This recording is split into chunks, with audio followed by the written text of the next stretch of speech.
The first thing you told me when you came here that you feel you're screwed. Tell me, what did you mean by that? Well, I just not coming as fast as I expected to come, and I just can't do what I always done. You know what I mean? Tell me, what did you want to do? You wanted to go to Sturgis, right? I got a new motorcycle sitting there, and I can't use it because I can't lift my toes. Okay. How old are you? 79 and 3/4. 3/4. So soon you will be 80.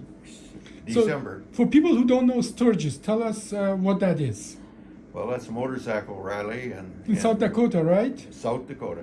So you wanted to drive from here to South Dakota on your motorcycle Yeah. and enjoy the ride and so on. Would you go with him, or do you usually go with him I'd go with them. on the motorcycle? Yeah, 600 So- miles. Wow, you go 600 miles on the motorcycle, and I have the feeling your heart is really in that, and because you cannot do that, you feel you're screwed. You're not there where you want to be. Is that about right? Exactly. And I totally sympathize with that. I have my hobbies, and if I don't do that, I don't feel fulfilled.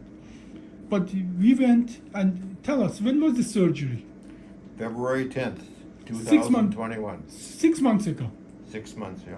So, and we did a fusion. We did a quite big fusion in your back. We fused some of the bones together. We took the pressure off and put the spacers in. As a matter of fact, we went just look back at the data at my very first visit in 2019, almost 2 years before the surgery, where we did the conservative management. Now, these things are sometimes hard to remember, and we don't want you to remember your pain. But you told me about your back today. How about, did you tell me your back pain was today? Zero. My Zero. back is fine. Yeah, and I just went to the note from 2019 and all the way to the surgery. Your back pain at that time, you told me, was 9 of 10. As well, we looked at that. You had what we call L5 and S1 radiculopathy, pain going to the right side, not the left side. And that, how bad is the pain, numbness, tingling on the right side? Yeah, my right side is fine. So practically 6 months ago, we did the surgery. The back pain is gone. The leg pain is gone. But you had a complication from the surgery itself. Exactly. Can you describe this to us, and be as many words as you want to use? Just describe what is going on and where are we going? Well, I'm sort of numb in here. I've lost some strength here. On the my left foot, side, okay. My foot and my toes, I can push down on my toes, but I can't lift up with my toes. Okay. And of course, to ride a motorcycle, that everything is your left foot lifting up your toes. I'll probably get a you can put something on there that you can shift with your heel, and I'll probably do that. No, but let's come back to that. Describe. It's really disturbing. Explain how that feels. Well, because I can't lift my toes when I walk, I flop. I go heel down and I flopping all the time. And we're walking through the hallway here. It was flop, flop, flop. It's not a life or death situation, but it's But you have pain as well there. yeah, it's. How bad is the pain? Well, right now it's probably a 5. I got tingling in here all the time. And then tingling, and then sometimes it's like barbed wire between my toes. It's, oh, gee, I'll holler out. And you're very concerned about that because you didn't have it before the surgery, correct? Exactly. And so surgery, in a way, what I tell people is that you're sort of expecting for the pain in the back and the leg to go away in the back and the right leg, but you weren't expecting to have that pain or symptoms on the left side. That is Exactly. what's disturbing to you. Well, But we went, actually, I'm going over our chart. You remember we multiple times have talked about these risks happening, and we talked about the statistic.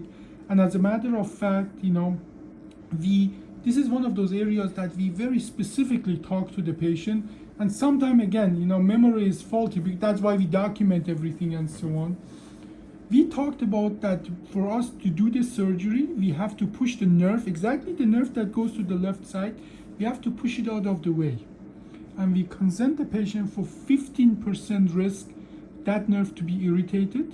As well, we consent the patient and we let the people we give them documentation in a written form, they sign for it, that exactly this can happen. I think what's important here is that when I ask you, is it any different from the last time, what did you tell me? Well, it's not as bad as it was the Yeah, first time. yeah. But you know, and I as well, I went and looked at the chart, is that we saw that a few months back, 4 months ago, that pain with activity could be 10 of 10. Now it's 5 of 10, meaning that even that is getting better. I checked the strength. The strength, if anything, is just minimally better, so more or less the same. But we talked about that the nerve, they grow about an inch a month, meaning that they still have a long way to get to the foot, to that. Now you ask me a question, am I really confident or do I really feel it's going to get better? So I remember my answer to you. Everything we do is based on statistic, and in our study, only 1 in 303 patients still had symptoms a year after the surgery. So yes, it is possible, but it would be more likely that it's going to get much better in the next 6 months to a year. And we talked about that as well, that when the nerves grow back, they have the feeling, people can have the feeling like a jolt, electricity and so on that goes in the area that was numb before.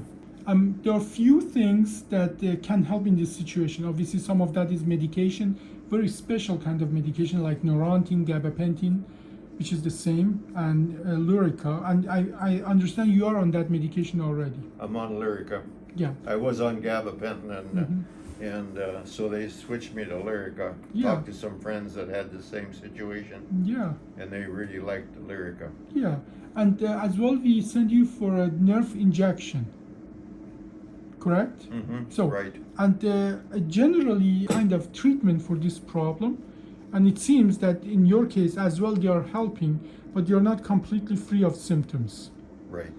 And and practically this is a complication. I think people who listen to this video, I'm hoping they get a good understanding about that this is real, this can happen. Now, what else do you want to do besides going to Sturgis that you cannot do because of that?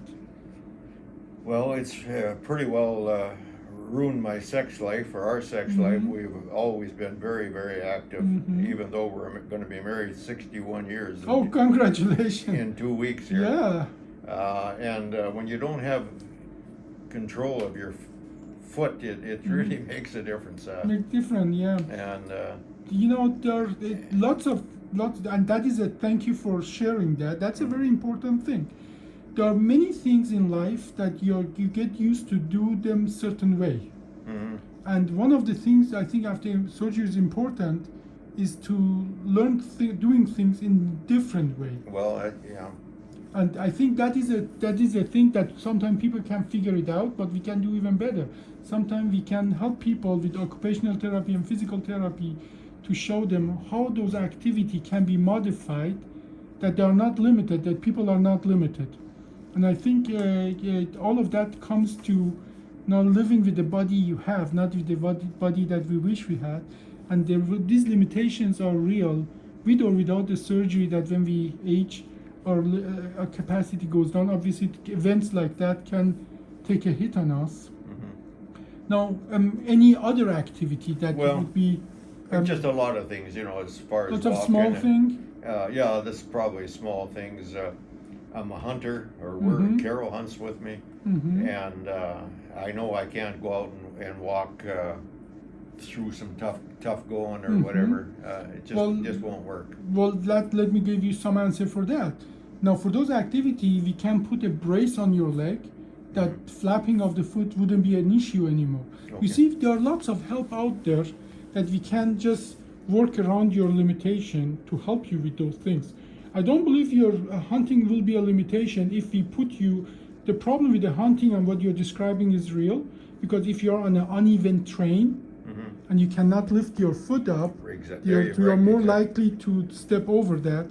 And you don't want to trip too bad. You're carrying a rifle in your hand, or a bow. Yeah. And but that problem can be solved with certain specialized boot and a brace that protect that and add to the stability of that thing, that's actually something we have a solution for that, because what the complication you just described to me is not that rare with spine surgery. As a matter of fact, open surgeries have even higher rate of this kind of complication in some papers, and at the same level as our surgery in some other papers. So this is a common thing that we have solution for. So I'd like to send you as well there to start working with you on that. But if we put you in that brace, I like you not to wear it all the time, because if you wear it all the time, your body get used to it. It doesn't want to. Yeah. It doesn't want. Our body can get very lazy.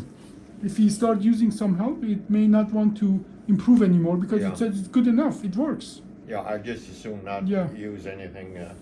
Except it when just- you go for hunting. Yeah, you're afraid of falling, and I don't care if I'm walking across the street. Mhm. When that foot isn't working quite right, you're afraid of falling. Yeah.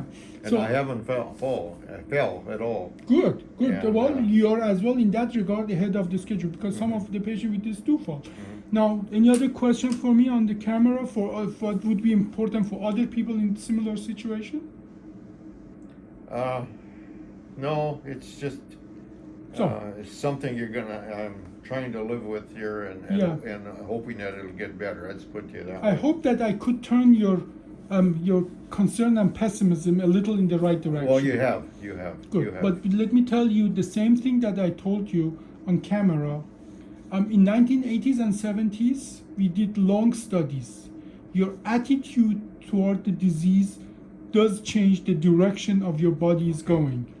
Literally, we did those studies, and I'm going to maybe make another video about what those studies were.